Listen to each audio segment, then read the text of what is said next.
brought to you by ITEL and Sensodyne K.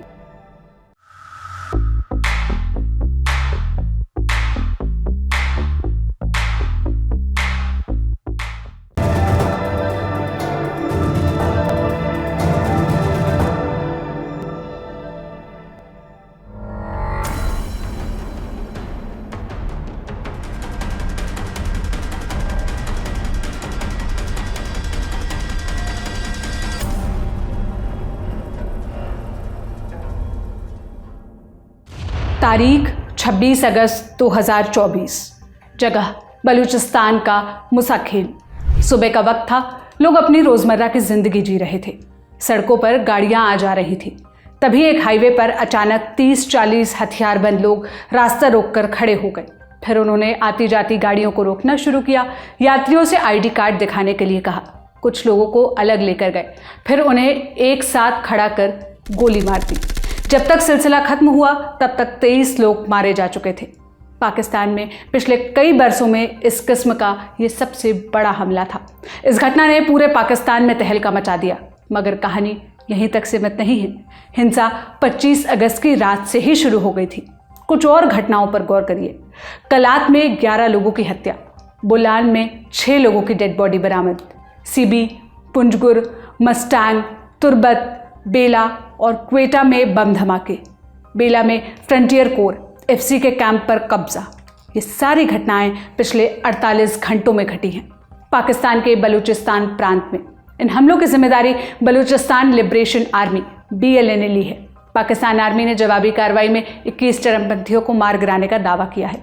27 अगस्त को पाकिस्तान सरकार ने इमरजेंसी मीटिंग बुलाई। मीटिंग के बाद प्रधानमंत्री शहबाज शरीफ बोले, आतंकवाद को खत्म करने का वक्त आ गया है। सुनिए। मुल्क की सालमियत के हवाले से एक ज़्यादा मुनासिब और मौसर बात होगी। गर्दी को ख़त्म करने का अब वक्त आ पहुंचा है। और बलूचिस्तान में वो लोग जो पाकिस्तानी सोच रखते हैं, वो लोग जो पाकिस्तान के आइन और झंडे को तस्लीम करते हैं, मैं समझता हूँ कि उनके साथ बातचीत के दरवाजे हर वक्त खुले हैं। लेकिन जो इस आड़ में कि दोस्त मां दुश्मन, उनके साथ ना कोई बातचीत हो सकती है, ना उनके साथ कोई किस्म का नरम रवैया अख्तियार किया जा सकता है। BLA के हमलों की टाइमिंग की भी खूब चर्चा है। दरअसल 26 अगस्त को नवाब अकबर बुगटी की बरसी थी। इसी तारीख को 2006 में पाकिस्तानी फौज ने उनकी हत्या कर दी थी। बुगटी बलूचिस्तान के मुख्यमंत्री और गवर्नर रहे। बाद में बलूचिस्तान की आज़ादी की मुहिम चलाने लगे। तो आज के शो में हम जानेंगे बलूचिस्तान में सिलसिलेवार हमलों की कहानी क्या है, BLA ने पंजाब प्रांत के लोगों को निशाना क्यों बनाया और नवाब अकबर बुगटी कौन थे जिनकी बरसी पर BLA ने हमले किए। नमस्ते, मेरा नाम सोनल है और आप देखना शुरू कर चुके हैं लल्लन टॉप का अंतर्राष्ट्रीय प्रसंगों से जुड़ा रोजाना का कार्यक्रम दुनियादारी, जहां आज कहानी बलूचिस्तान में हुए चरमपंथी हमलों की। बस पैक नहीं है। SLS पैराफिन और दूध का करंट भी कौन तो लाइफ का करंट ऑन कुछ भी तो ट्राई करके देख ले। सेंसोडेंट के टूथपेस्ट फॉर सेंसिटिव टीथ। पहले तो बेसिक क्लियर कर लेते हैं। बलूचिस्तान पाकिस्तान के दक्षिणी पश्चिम में पड़ता है। 2 देशों से बलूचिस्तान की सीमा लगती है, ईरान और अफगानिस्तान। पाकिस्तान में कुल 4 प्रांत हैं। कौन कौन से? पंजाब, खैबर पख्तूनख्वा, सिंध और बलूचिस्तान। क्षेत्रफल के लिहाज से बलूचिस्तान सबसे बड़ा है। क्षेत्रफल लगभग 3.5 लाख वर्ग किलोमीटर है। आबादी लगभग 1,30,00,000 है। पाकिस्तान की 44% ज़मीन बलूचिस्तान में है। हालांकि आबादी 5% से भी कम है। बलूचिस्तान के दक्षिण में अरब सागर है, जो समुद्री व्यापार के लिए काफ़ी अहम है। पाकिस्तान ने ग्वादर पोर्ट चीन को लीज पर दिया है, जो China Pakistan economic corridor CPEC का हिस्सा है। इसके अलावा खनिजों के खनन की भी छूट दी है। हालिया समय में चीन पाकिस्तान का सबसे अहम मददगार बनकर उभरा है। आरोप लगते हैं कि पाकिस्तान इसका बदला बलूचिस्तान को बंधक बनाकर चुका रहा है। बलूचिस्तान में तांबा, कोयला, सोना और यूरेनियम जैसा बड़ा भंडार है। पाकिस्तान के कुल प्राकृतिक संसाधनों का 20% यहीं पर है। पाकिस्तान के 3 नौसैनिक अड्डे बलूचिस्तान में ही हैं। यहीं स्थित चगाई में परमाणु परीक्षण कर पाकिस्तान परमाणु ताकत बना था। इतना कुछ होने के बाद भी बलूचिस्तान के सितारे धूमिल हैं। 80% आबादी गरीबी रेखा से नीचे जीवन यापन करती है। विकास के दूसरे मानकों पर भी यह इलाका काफ़ी पीछे है। बलूचों की संस्कृति, उनकी भाषा और उनका इतिहास पंजाबियों और सिंधियों से अलग रहा है। पाकिस्तान की राजनीति में पंजाबियों का वर्चस्व सबसे अधिक है। आरोप लगते हैं कि उन्होंने बलूचों को पर्याप्त प्रतिनिधित्व नहीं दिया। इसका एक उदाहरण तो पाकिस्तान की संसद के निचले सदन नेशनल असेंबली का है। 336 सदस्यों वाली नेशनल असेंबली में बलूचिस्तान के हिस्से में महज 20 सीटें हैं, आकार में सबसे विशाल होने के बावजूद। अब बलूचिस्तान का इतिहास क्या है ये समझ लेते हैं। जो आज बलूचिस्तान है वो एक वक्त पर 4 रियासतों में बटा था: कलात, खारान, लौसबेला और मकरान। सबसे ताकतवर कलात था। 1947 में भारत का बंटवारा हुआ, पाकिस्तान बना, मगर कलात के राजा मीर अहमद खान आज़ादी की मंशा रखते थे। उन्होंने कई महीने पहले इसकी तैयारी शुरू कर दी थी। 1946 में जब कैबिनेट मिशन भारत आया, मीर अहमद ने अपना एक वकील पैरवी को भेजा। वो वकील थे मोहम्मद अली जिन्ना। मीर अहमद ने मुस्लिम लीग की भी खूब मदद की थी। जिन्ना ने भी फर्ज निभाया। वो कलात की पैरवी के लिए कैबिनेट मिशन से मिले। मीर अहमद ने जवाहरलाल नेहरू को भी मनाने की कोशिश की, मगर नेहरू तैयार नहीं थे। फिर मीर अहमद खुद दिल्ली आए। 4 अगस्त 1947 को दिल्ली में नेहरू के साथ राउंड टेबल मीटिंग हुई। इसमें लॉर्ड माउंटबैटन और जिन्ना भी थे। जिन्ना ने वहाँ भी कलात की आज़ादी का समर्थन किया। तय हुआ कि कलात आज़ाद देश होगा और खारान और लौसबेला का उसमें विलय कराया जाएगा। 15 अगस्त 1947 को भारत आज़ाद हुआ। अगले ही रोज़ कलात ने अपनी आज़ादी का ऐलान कर दिया। कहा कि पाकिस्तान के साथ दोस्ताना रिश्ते होंगे। हालांकि कुछ समय बाद ही कलेश शुरू हो गया। सितंबर 1947 में ब्रिटेन ने कहा कि कलात आज़ाद मुल्क की जिम्मेदारियां उठाने के लिए तैयार नहीं है। जिन्ना को मौका मिल चुका था। अक्टूबर 1947 में कलात के राजा कराची के दौरे पर पहुंचे। उन दिनों कराची पाकिस्तान की राजधानी थी। बलोच लोगों ने उनका ज़बरदस्त स्वागत किया, मगर उनके स्वागत के लिए जिन्ना ना तो खुद आए और ना ही प्रधानमंत्री को भेजा। बाद में हुई मीटिंग में तो गजब ही हुआ। ताज मोहम्मद ब्रिसेग ने अपनी किताब बलोच नेशनलिज्म में इस मीटिंग का जिक्र किया है। बकौल ताज, उस मीटिंग में जिन्ना ने मीर अहमद खान को पाकिस्तान में विलय का प्रस्ताव दिया। मीर अहमद ने वहीं पर मना कर दिया, लेकिन वहां से दबाव बढ़ता गया। स्थानीय कबीलों के सरदार मीर अहमद का सपोर्ट करने से मना करने लगे। बलूचिस्तान की कुछ रियासतों ने पाकिस्तान के साथ मिलने की इच्छा जताई। मीर अहमद ने हर तरफ हाथ पैर मारे, मगर कहीं से मदद नहीं मिलाई। फिर आई 27 मार्च 1948 की तारीख। इस रोज़ ऑल इंडिया रेडियो पर एक खबर चली और कहानी का पन्ना तेज़ी से पलटने लगा। उस प्रसारण में भारत के तत्कालीन केंद्रीय सचिव वीपी मेनन की प्रेस कॉन्फ्रेंस का जिक्र हुआ। बकौल प्रेस कॉन्फ्रेंस मेनन ने कहा कि कलात के राजा भारत के साथ विलय चाहते हैं, लेकिन हम कुछ करने के पक्ष में नहीं हैं। चूंकि मेनन अब सरदार पटेल के साथ रियासतों के विलय की जिम्मेदारी संभाल रहे थे, इसलिए उनके इस कथित बयान पर हंगामा तय था। नेहरू और सरदार पटेल ने इस खबर को झूठा बताया, मगर तब तक देर हो चुकी थी।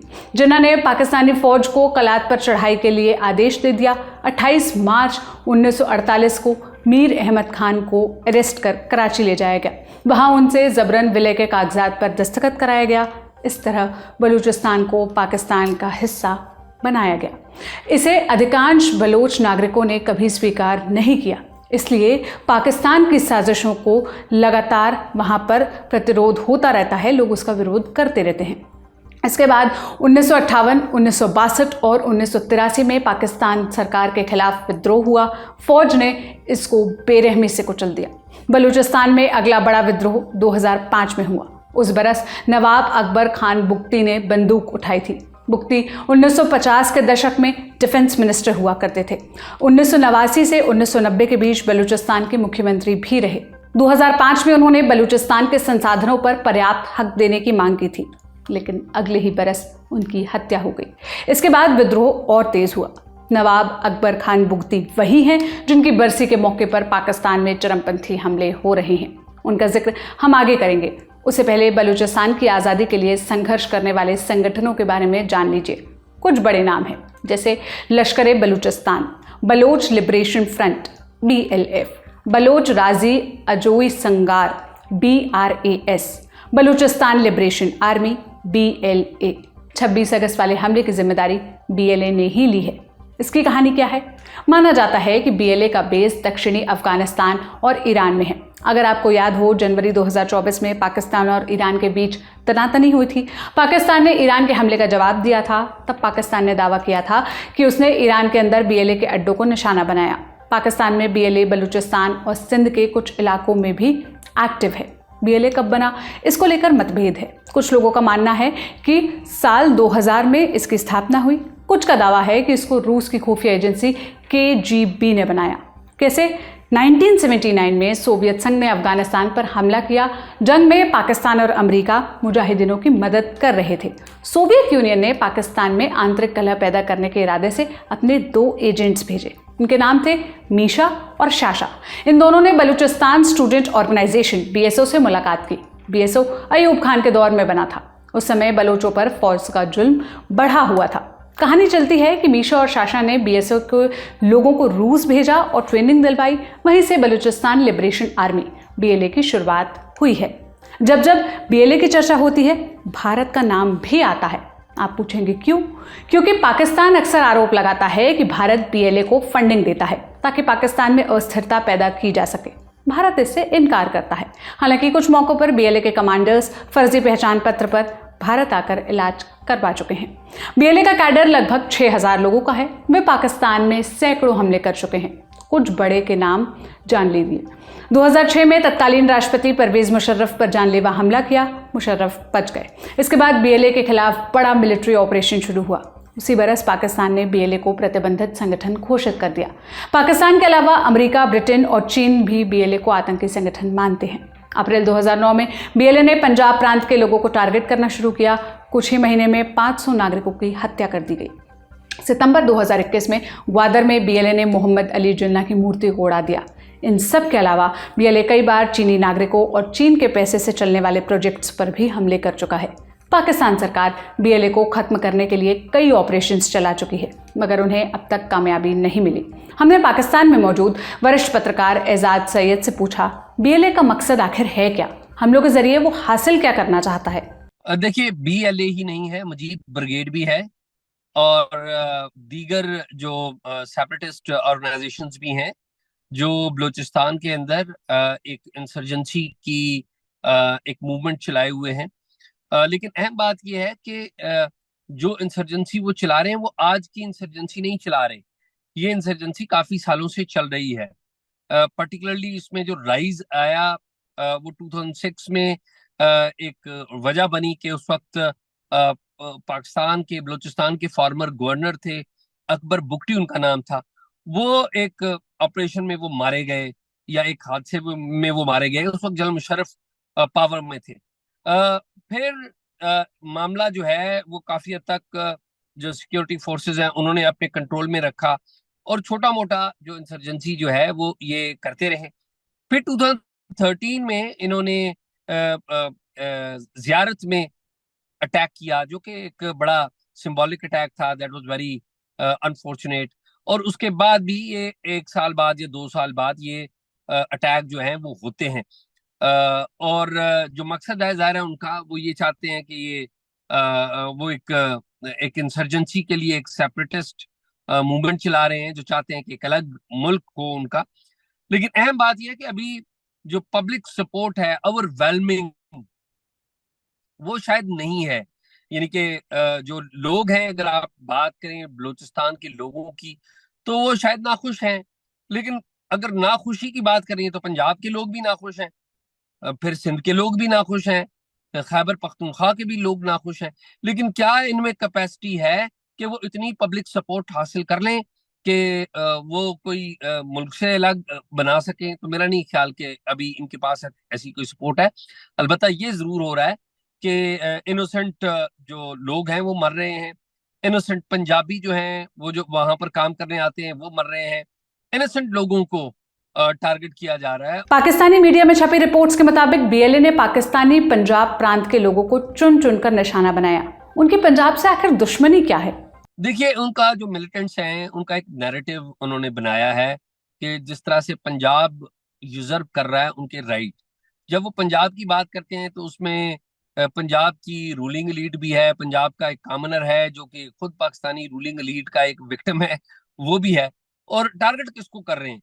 टारगेट किसी भी इनोसेंट आदमी को करना और जिसके पास कोई असला नहीं है उसको करना, ये तो वेरी वेरी बैड है, हाईली कंडेमेबल है। और ये टारगेट किन लोगों को कर रहे हैं? इनोसेंट लोग जो कि छोटे वर्कर हैं, काम करने के लिए आते हैं मुख्तलिफ जगह पर, अपनी रोजगार के लिए या जॉब के लिए, जॉब अपॉर्चुनिटीज के लिए आते हैं, उनको उतारते हैं, उनकी आइडेंटिफाई करते हैं उनको एज पंजाबी एंड उनको मार देते हैं। बीएलए को बढ़ावा देने में तालिबान का भी हाथ बताया जाता है। अफगानिस्तान में तालिबान की वापसी के बाद पाकिस्तान में आतंकी हमले बढ़े हैं। केवल 2023 में 650 से ज्यादा हमले हुए। इनमें से 23% हमले बलूचिस्तान में हुए। हमने एक्सपर्ट से पूछा, क्या तालिबान बीएलए को समर्थन कर रहा है? इन दावों में कितना दम है? देखिए, ये बात आई थी सामने के जो टीटीपी है और जो बीएलए है, इन्होंने ज्वाइन कर लिया है, हैंड्स कर लिया है, लेकिन इस बात की कोई फर्दर हम ग्राउंड के ऊपर फुटप्रिंट हमें नजर नहीं आता। इसमें कोई डाउट नहीं है कि जो तालिबान है वो सपोर्ट करते रहे हैं जो बलोच जो सेपरेटिस्ट हैं, और इनिशियली आपको याद हो कि अफगानिस्तान में कुछ बलोच सेपरेटिस्ट वहां पर रह भी रहे थे जब पुरानी रिजीम थी बलोच जो अफगानिस्तान के अंदर। फिर मौजूदा जो रिजीम आई है उसके बारे में भी ये बात कही जाती रही है, लेकिन अहम बात ये है कि कोई भी जो सेपरेटिस्ट मूवमेंट है उस वक्त तक आगे बढ़ ही नहीं सकती जब तक कोई स्टेट उनको सपोर्ट ना कर रही हो। जाहिर है उसके लिए पैसे चाहिए, उसके लिए आपको आर्म्स चाहिए, उसके लिए ह्यूमन रिसोर्स चाहिए जिसको आपने पेमेंट करनी है। तो इस बात की काफी हद तक पाकिस्तानी स्टेट समझती है। पाकिस्तानी स्टेट ये कहती है कि इनके पास एविडेंस है कि इसके पीछे कुछ स्टेट्स हैं जो इसको फाइनेंस करने की कोशिश कर रहे हैं। लेकिन ब्रॉडर पिक्चर क्या है कि क्या इनके पास इतनी कुव्वत है कि ये कोई अलग जो अपना जो एजेंडा है उसके ऊपर अमल दरामद कर सके? अभी तक तो नहीं। कई बलूच संगठन पाकिस्तान सरकार पर दोहरा रवैया अपनाने का आरोप लगाते हैं। कहना ये कि सरकार उनके संसाधनों की लूट करती है, विदेशियों में भी बांटती है, मगर कभी उनकी जायज मांगों पर ध्यान नहीं देती। क्या बलूचिस्तान के संसाधन उसके लिए अभिशाप बनते जा रहे हैं? और क्या हिंसक संघर्ष की एक वजह ये भी है? बलूचिस्तान में एक गवर्नमेंट मौजूद है जिसको हेड एक बलोच बुगटी कर रहे हैं, सरफराज बुगटी उनका नाम है। ये जो बुगटी हैं ये वहां पे बड़े स्ट्रांग हैं और जाहिर है इनको लोकल जो बलोच हैं उन्होंने वोट दिया और वहां पर बने हैं, आल्दो के इनके एस्टैब्लिशमेंट से भी बड़े अच्छे ताल्लुकात हैं। जो 18th अमेंडमेंट पाकिस्तान की कॉन्स्टिट्यूशन में आई तो उसमें जो प्रोविंसेस हैं उनको बड़ी पावर्स दिए गए। अगर जो मरकज है या जो सेंटर है वो बलूचिस्तान को उसके राइट्स नहीं दे रहा तो बलूचिस्तान की गवर्नमेंट है वो उसके ऊपर आवाज उठाती है, उनको उसके एवज कुछ जवाब मिलता है, कुछ फैसिलिटीज भी मिलती हैं। तो मेरा ये ख्याल है कि जाहिर है एक बलोच जो सेपरेटिस्ट हैं या बलोच लीडर्स हैं जो कि इस नैरेटिव को बिलीव करते हैं, उनकी एक पॉइंट ऑफ व्यू है कि उनको राइट्स नहीं मिल रहे या बलूचिस्तान के अवाम को राइट्स नहीं मिल रहे। अब उसको जस्टिफाई करने के लिए वो ये कहते हैं कि जी मिनरल्स हैं हमारे यहाँ। भाई मिनरल्स निकल कहाँ पे रहे हैं? सैंडक का एक मंसूबा है जहां पर एक अनटिल रिसेंटली एक बलोच तैनात था। सादिक संजरानी हमारे फॉर्मर चेयरमैन सेनेट के भाई वो थे, उसके हेड थे। इसी तरह और बातें भी हैं। तो मेरा ये ख्याल है कि ये ऐसी चीजें हैं जो अनडूएबल नहीं है, ये डूएबल हैं, लेकिन with in the framework of the constitution अगर उनको चैलेंज किया जाए, सुप्रीम कोर्ट ऑफ पाकिस्तान में चैलेंज किया जाए, माजी में कुछ लोगों ने किया भी, तो शायद उसको रिलीफ मिल सकती है। अब जाते जाते नवाब अकबर बुगटी की कहानी भी जानते जाइए, जिनकी डेथ एनिवर्सरी पर यह हमला हुआ। 12 जुलाई 1926 बलूचिस्तान के डेरा बुगटी इलाके में पैदाइश हुई उनकी। उनके पिता कबीले के मुखिया थे। नाम था नवाब मेहराब खान बुगटी। कराची ग्रामर स्कूल में शुरुआती पढ़ाई के बाद ऑक्सफोर्ड भेजा गया। 1958 में पहली बार सांसद बने। 1958 में मलिक फिरोज खान नून की सरकार में उन्होंने कुछ समय के लिए रक्षा मंत्री का पद भी संभाला। फरवरी 1989 में वो बलूचिस्तान के मुख्यमंत्री चुने गए। फिर आया साल 2005। सोई गैस फील्ड में शाजिया खालिद नाम की डॉक्टर का रेप हुआ। पाकिस्तान सरकार ने इस पर कोई एक्शन नहीं लिया, उन्हें उल्टा विदेश भेज दिया गया। बुगटी ने सरकार पर भेदभाव का आरोप लगाया। कुछ समय बाद उन्होंने विद्रोह छेड़ दिया। अगस्त 2006 में बुगटी को पाकिस्तान सेना ने मुठभेड़ में मार दिया। बुगटी पर परवेज मुशर्रफ पर हमले का आरोप लगाया गया था। अगस्त 2024 में बुगटी के बेटे ने आरोप लगाया कि अमेरिका ने उनके पिता की लोकेशन पाकिस्तानी फौज को दी थी। तो यहीं तक था हमारा बड़ी खबर सेगमेंट। अब सुर्खियों की तरफ बढ़ते हैं। मेटा के सीईओ मार्क जकरबर्ग ने अमेरिकी संसद के निचले सदन हाउस ऑफ रिप्रेजेंटेटिव्स को एक चिट्ठी लिखी है। मेटा फेसबुक, व्हाट्सएप और इंस्टाग्राम की पेरेंट कंपनी है। जकरबर्ग ने अपनी चिट्ठी में 2 सनसनीखेज आरोप लगाए हैं। नंबर 1, 2020 के राष्ट्रपति चुनाव से पहले एफबीआई ने हंटर बाइडेन वाली स्टोरी दबाने के लिए कहा था।